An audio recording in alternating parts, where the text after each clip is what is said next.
بندہ مومن اللہ کا بندہ ہے، رسول کائنات صلی اللہ تعالیٰ علیہ وسلم کا غلام ہے۔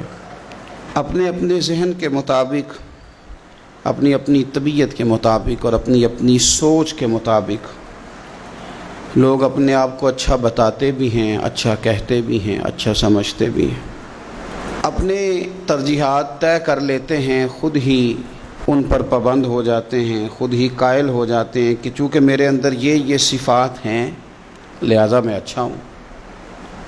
کچھ لوگوں کا یہ کہنا ہوتا ہے کہ رزق چونکہ حلال کماتا ہوں لہٰذا بہت ہی اچھا ہوں، ماں باپ چونکہ میرے مجھ سے خوش ہیں لہٰذا بہت ہی اچھا ہوں۔ 5 نمازیں پڑھنے والا بھی اپنی تئیں اپنے آپ کو مطمئن کر لیتا ہے کہ شاید میں سب سے اچھا ہوں۔ تو مختلف قسم کی چیزیں لوگ بنا کر کے اپنے آپ کو اچھا گردانتے ہیں، اچھا کہتے ہیں۔ کچھ لوگوں کا یہ کہنا ہے کہ سوسائٹی میں جو لوگ کسی قسم کی کوئی خدمت کر لیتے ہیں، کسی غریب کا بھلا کرتے ہیں، کسی مسکین کے یتیم کے کام آتے ہیں، وہ اچھے ہیں۔ سب سے زیادہ بہتر یہ نہیں کہ اللہ کے قرآن سے پوچھ لیا جائے اچھا کون ہے،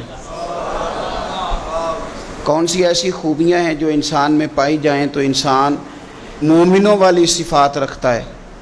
تو قرآن مجید نے بالکل شروع میں کہا کہ الف لام میم ذالک الکتاب لا ریب فیہ۔ یہ الف لام میم تو حروف مقطعات ہیں، ان کا معنی اللہ تبارک و تعالی بہتر جانتا ہے، یا وہ جانتا ہے جسے میرا رب بتا دے۔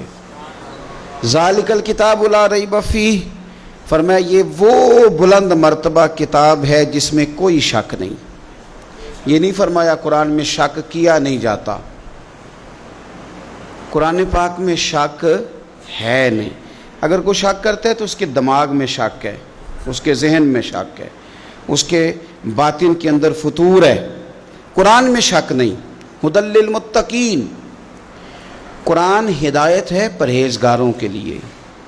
ویسے تو قرآن مجید ھدی للناس ہے، تمام لوگوں کے لیے ہدایت ہے، پر قرآن سے صحیح ہدایت اخذ وہ لوگ کرتے ہیں، حاصل وہ لوگ کرتے ہیں جو پرہیزگار ہیں، اللہ سے ڈرنے والے، تقوی اختیار کرنے والے، متشابہات سے بچنے والے۔ جہاں جانے کا اللہ نے حکم دیا ہے وہاں جاتے ہیں، اور جہاں جانے سے مالک نے روک دیا ہے وہاں سے رک جاتے ہیں۔ وہ حقیقی نفع لیتے ہیں۔ وہ کون ہیں؟ تو اللہ فرماتے ہیں وہ لوگ ہیں الذین یؤمنون بالغیب، یہ وہ لوگ ہیں جو غیب پر ایمان لاتے ہیں۔ غیب کیا ہے؟ غیب کی تعریف ہے کہ وہ چیز جو حواس خمسہ سے بھی معلوم نہ ہو اور عقل سے بھی ماوراء ہو، اسے غیب کہتے ہیں۔ مومن غیب پر ایمان لاتا ہے۔ تو پھر غیب پر ایمان کس طرح لاتا ہے؟ وہ غیب پر ایمان اس طرح لاتا ہے کہ وہ عقل سے تو معلوم نہیں کر سکتا تھا، حواس خمسہ سے تو معلوم نہیں ہو سکتا تھا، لیکن مدینے والے محبوب نے اسے بتا دیا ہے۔ رسول کریم صلی اللہ علیہ وسلم کو وحی کے ذریعے جن چیزوں کی خبر دی گئی، اطلاع دی گئی، حضور نے امت کو بتائی، وہ غیب کی چیزیں۔ وہ کیا ہیں؟ قبر، حشر، قیامت، جنت، دوزخ، فرشتے، یہ ساری چیزیں غیب ہیں۔ مومن ان پر ایمان لاتے ہیں اور ایمان کامل رکھتے ہیں اور یقین رکھتے ہیں، اور یہ یقین مومن کی اخلاقی پوزیشن کو بلند کر دیتا ہے۔ جب اسے پتہ ہوتا ہے کہ قبر میں جاؤں گا، حساب کتاب ہوگا، تو زندگی محتاط گزارتا ہے۔ جب ایمان کامل رکھتا ہے، قیامت کے دن اللہ کے حضور کھڑا کیا جاؤں گا، تو پھر وہ اس دن سے ڈرتا ہے۔ وَلِمَنْ خَافَ مَقَامَ رَبِّهِ جَنَّتَانِ، اور پھر جو ڈرتا ہے رب کہتا ہے میں اسے 2 جنتیں عطا کروں گا، اسے 2 جنتیں دی جائیں۔ تو پہلی ان کی صفت مومن کی، وہ غیب پر ایمان رکھتا ہے۔ یہ میں نے بھی دیکھنا ہے، آپ نے بھی دیکھنا ہے، وہی پر ایمان کتنا ہے۔ ہماری آنکھوں کے سامنے کہ ہر وقت دنیا گھومتی ہے، یا قبر حشر کا بھی کوئی نقشہ نگاہوں میں رہتا ہے؟ دنیا کے مد و جزر، حساب کتاب، پیسے کا لین دین، جائیداد کی خرید و فروخت، یہی صرف ہمارا زندگی کا سرمایہ حیات ہے، یا آخرت کے لیے بھی کچھ جمع کرنے میں کامیاب ہوئے؟ یؤمنون بالغیب کی عملی صورت بھی کوئی ہماری زندگی میں ہے؟ پھر قرآن مجید نے کہا وَيُقِيمُونَ الصَّلَاةَ، مومن کی دوسری صفت یہ ہے کہ وہ نماز قائم کرتے ہیں۔ نماز قائم کرنے کا معنی ہر مفسر نے یہی لکھا ہے کہ قائم کرنے کا معنی یہ ہے کہ تو نماز ظاہری آداب کے ساتھ بھی پوری ادا کرے اور باطنی آداب کے ساتھ بھی ادا کرے. تیرا لباس پاک ہو، جگہ پاک ہو، نماز کا وقت موجود ہو، نیت تیری حاضر ہو، یہ ظاہری آداب ہیں، اور تیرا باطن نماز کے ساتھ جڑا ہوا ہو. تو اپنے قلب سے، روح سے اپنے مالک کی بارگاہ میں حاضر ہو. کس طرح؟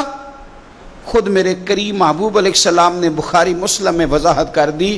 فرمایا رب کی عبادت اس طرح کرو کہ تم اسے دیکھ رہے ہو، اور اگر یہ نہیں ہو سکتا تو اتنا ہی کر لو کہ وہ تمہیں دیکھ رہا ہے. اس کیفیت کے ساتھ آپ نماز پڑھتے ہیں تو باطنی آداب بجا لاتے ہیں. پھر فرمایا وَمِمَّا رَزَقْنَاهُمْ يُنْفِقُونَ، جو ہم نے انہیں دیا ہے اس میں سے ہماری راہ میں خرچ کرتے ہیں. اللہ کی بارگاہ میں صدقات، خیرات، زکوٰۃ، ان کے ساتھ رب کا قرب حاصل کرتے ہیں. اللہ نے جو تقسیم رکھی ہے کہ بعض کو مالک امیر بنا دیتا ہے، بعض کو غریب بنا دیتا ہے، تو وہ پھر صدقات کو ٹیکس نہیں سمجھتے، وہ کسی کو دینے میں بوجھ محسوس نہیں کرتے. وہ سمجھتے ہیں یہ تو مالک کی تقسیم ہے، میرے اس نے ذمہ لگایا ہے، میں نے دینا ہے.